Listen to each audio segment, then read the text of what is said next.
My name's Scooter. You're watching the special report on China and Russia. This is the middle of 2023. Summer solstice was this week. Things are getting wild, and this was too much to put into the regular report because you just need to know so much, and I think it's all just for naught. It's just nonsense. It's just all they're just playing with our heartstrings, you know? Are we gonna go to war? Are we not gonna go to war? Anyways, this is a special report. Russia, China, and Cuba, and the US, and India, and just all the craziest. And then I have this shirt that I'm coming out with this shirt. So it's not gonna be all of this. It's gonna be just like right here, but it's gonna be this parody of a logo. And yeah, friendly civvies, and then regular veteran in Russian. I've been learning Russian, so anyways. A court in Moscow has begun hearing a new criminal case against jailed Kremlin critic Alexei Navalny. He's facing several new charges, including creation of an extremist organization and rehabilitating Nazism. Navalny says he could face up to 30 years in prison under the new charges. Well, Alexei Navalny is a well-known Kremlin critic and former Moscow mayor candidate. He became popular in Russia as the founder of the Anti-Corruption Fund. It's an NGO investigating the private wealth of Russia's elite. In 2020, he was poisoned with the nerve agent Novichok. He was in a coma for 3 weeks, and he was taken to Germany for 5 months of treatment. When Navalny returned to Moscow, he was arrested for embezzlement and later fraud charges. He's been in prison for more than 2 years. Moscow designated his NGO an extremist organization in 2021. Bakhmut in eastern Donbass was captured by Russian forces in May after 8 months of fighting, the longest continuous battle in the conflict. Ukraine's counteroffensive is happening north and south of the city. They say they've reclaimed 50 meters of ground so far. For the moment, there's no movement. It's at night that they're most active. You can hear the sound of their gear, and if they're talking loudly and the weather is calm, you can hear them too. Across the front line, which stretches 1,000 kilometers, Kyiv says progress is being made, that 8 villages have so far been taken back. The latest today, flags waved in the settlement of Pyatikhatki in southern Zaporizhia. They are now looking into giving Ukraine the jets. I've already said earlier that at one sector on the front line there were attempts to attack by the 2 companies supported by 5 tanks. At another sector, there was also a company and a half with the help of 2 other tanks. The tanks are burning. Several tanks are destroyed, including leopards. Yesterday was the same. There were leopards yesterday. They are burning. F-16 fighters will be burning too, no doubt. And if they are based abroad, we use them fighting, we will see how to hit them. And where we can hit those means that are being used against us. This is a serious danger of further drawing NATO into the military conflict.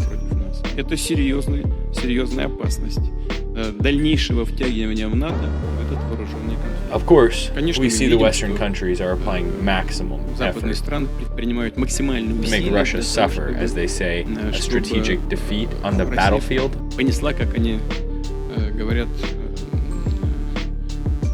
They are doing whatever they can.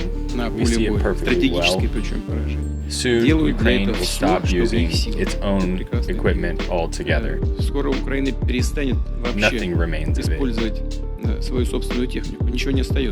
Everything they fight with and everything that they use is brought in from outside. You can't fight for long like that. Owner of the Wagner paramilitary group, a private Russian military organization, is accusing the Russian military of launching strikes on its training camps and killing troops. The group's owner vows he will retaliate and says Russia's rationale for invading Ukraine was, quote, based on lies. Publicly rejecting Moscow's official justification for the war in Ukraine. The war was needed so that a handful of scumbags could have a blast. and get PR attention showing how strong the army is. Shoigu lives by the principle that a lie must be horrific for people to believe it. That's when the lies come. Prigozhin's referring to Russia's defense minister, Sergei Shoigu, a constant target of his criticism. He's often accused Shoigu and other military leaders of incompetence, but rejecting the core reasons for the war is new for Prigozhin. He says Shoigu's deceiving President Putin, and that the war was also used to enrich the ruling elite. The Russian Defense Ministry calling that accusation a lie. Russia's FSB intelligence agency opening a criminal case against Prigozhin and called on Wagner fighters not to follow Prigozhin's orders. Security measures are being strengthened in Moscow, according to state media. However, Prigozhin hasn't criticized Vladimir Putin himself. The Kremlin merely saying that Putin's aware and all necessary measures are being taken. The leader of the Wagner mercenary group, Evgeny Prigozhin, says his fighters will not turn themselves in, and Russia's president is deeply mistaken by accusing them of committing treason. Right now, a convoy of Wagner fighters is reported to be heading north along the M4 motorway towards Moscow. Earlier, they seized control of military headquarters in the southern city of Rostov-on-Don. President Vladimir Putin described the rebellion as a stab in the back. He's vowed to punish the mutiny's leaders. The Chechen leader and Putin ally, Ramzan Kadyrov, says he's sending forces to the area to help. Wagner's forces occupied Russia's military headquarters in Rostov-on-Don early on Saturday. The group claimed to have shot down a Russian military helicopter, and in turn, a Wagner military convoy came under fire on a highway outside the city of Voronezh. Pictures also emerged of almost 200 Russian troops surrendering to Wagner. An armed uprising in Russia has come to an abrupt end after the head of the Wagner mercenary group ordered his troops to turn around and return to their bases to avoid bloodshed, he said. A huge convoy had been heading towards Moscow in what Vladimir Putin had described as an attempted mutiny. Well, Prigozhin said his troops had advanced 200 kilometers towards the capital in just the last 24 hours. Yevgeny Prigozhin abandoned his attempt to overthrow Russia's military commanders after striking a deal with the Kremlin. Wagner forces have now withdrawn from the southern city of Rostov-on-Don, where they earlier occupied the district military headquarters. Prigozhin says Wagner is pulling its troops back to avoid spilling Russian blood. The Kremlin says he will move to Belarus, and all criminal charges against him and his soldiers will be withdrawn. And Russia's war on Ukraine rages on despite the situation at home. Today, they have been silent. NATO even yesterday did not have an official reaction other than to say they were monitoring events closely, and today there's not even that. When we see reports like in the Washington Post today that say the United States has been aware since mid-June that Prigozhin was planning something, I think you can be pretty certain that NATO allies were also informed, being the ones that would be closest to any such instability in Russia. I'm sure that the intelligence was shared with allies. And let's not forget that NATO has just staged its largest air exercise ever right next to the Russian border. That just wrapped up on Friday. Secretary of State Antony Blinken is heading to China today in his first visit to the country during the Biden administration. Remember, he was originally scheduled to travel there earlier this year, but that trip was postponed following the spy balloon incident over the U.S. The Wall Street Journal reported on Tuesday that China and Cuba are negotiating to establish a joint military training facility on the island that could lead to the stationing of Chinese troops just 100 miles off Florida's coast. China has some legitimate difficulties unrelated to the United States. And I think one of the things that balloon caused was not so much that it got shot down, but I don't think the leadership knew where it was and knew what was in it and knew what was going on. I think it was more embarrassing than it was intentional. And so I'm hoping that over the next several months, I'll be meeting with Xi again and talking about legitimate differences we have, but also how there's areas we can get along. Your comments at a fundraiser this week appear to be the first time in recent memory that a sitting U.S. president has called a Chinese leader a dictator. Did those comments about President Xi undermine or complicate the progress your administration has made in maintaining a relationship with China? This state visit wasn't about China. And look, India has challenges with China as well. right on their doorstep, but also more broadly in the region. And clearly, the challenges presented by the PRC to both our nations were on the agenda yesterday, no question about that. But this wasn't about leveraging India to be some sort of counterweight. China's complaining that the president's description of Xi as a dictator is a provocation. Could you walk us through the president's thinking on this comment? Well, the president, I think, walked you through that himself yesterday. The city of Bejucal, which is about 40 miles southwest of Havana, is the physical location of the Chinese Signal Intelligence Facility. Bejucal is very famous for another reason. It was the location of Soviet nuclear missiles during the crisis in 1962.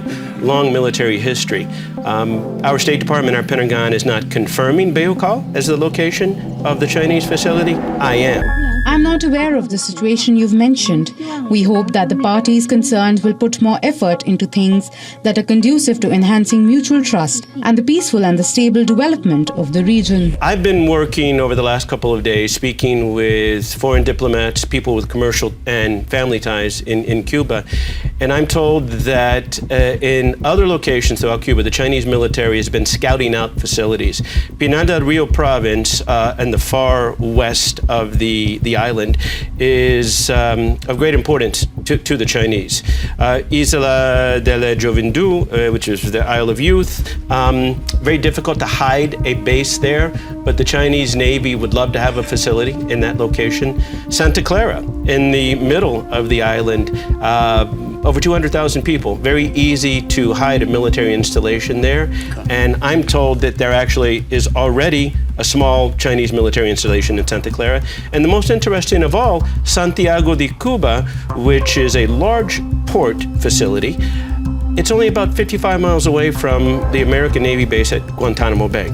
The Chinese military have been scouting that as well. China is in advanced stages of negotiations with Cuba to build a joint military base on the island. What we have seen is the PRC continuing to express interest in the Western Hemisphere. We know that they want to expand their military presence, and so we are going to continue to monitor that. This all comes after the Wall Street Journal reported on June 8th that China and Cuba reached an agreement for a Chinese eavesdropping site on the island. Over that weekend, the White House declassified intelligence that revealed Chinese spying sites have been running in Cuba since at least 2019. And now, U.S. officials have acknowledged the existence of a Chinese surveillance facility in Cuba, just about 100 miles from the U.S. A Biden administration official confirmed the espionage outpost, walking back claims from the White House from just days earlier that called reports inaccurate. This doesn't make sense. Why would the Americans go to all this trouble of sending US Secretary of State Antony Blinken to Beijing to have these meetings? I mean, one of these meetings with his immediate counterpart, went for 7.5 hours. Why would you go through all that trouble to try to stabilize the relationship only to torpedo that process yourself? It doesn't make sense. What's much more likely seems to be that this was just a poor choice of words from the US president. Certainly, it's been bad timing. Thanks for watching my special report. My name's Scooter, you're watching Regular Veteran. I'll see you on the internet. Thanks so much for watching. Peace!